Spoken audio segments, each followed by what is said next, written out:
আমরা এটাকে জানতাম জল সিঙ্গারা নাম। ইদানিং আমার হাজবেন্ড বললো এটা নাকি পানি ফল। এটা যদি আরো কোনো নাম থাকে কমেন্ট করবে। এটা খেতে আমার কাছে অনেকটা আঁশের মতো, মানে কোনো ফলের আঁশ যেরকম হয় সেরকম। উপরটা এরকম কালো, ভিতরটা এরকম ছুললে পরে সাদা দেখাবে। অনেকের পছন্দ হবে, অনেকের হবে না, কিন্তু আমার মোটামুটি ভালোই লেগেছে। আমাদের কুইনও দেখছে গড় করে কি হচ্ছে না হচ্ছে।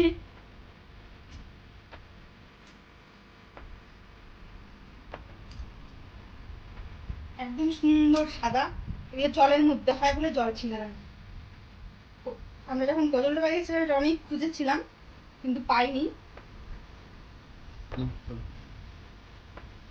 মেটলিতে চলে আসে, তাই আমার বর কিনে নিয়ে আসে আমার জন্য, মানে আমার জন্য বলতে ফ্যামিলির সবার জন্য। আমার কাছে ভালোই লাগে, মাঝে মাঝে খাওয়া যায় নতুন নতুন টেস্ট।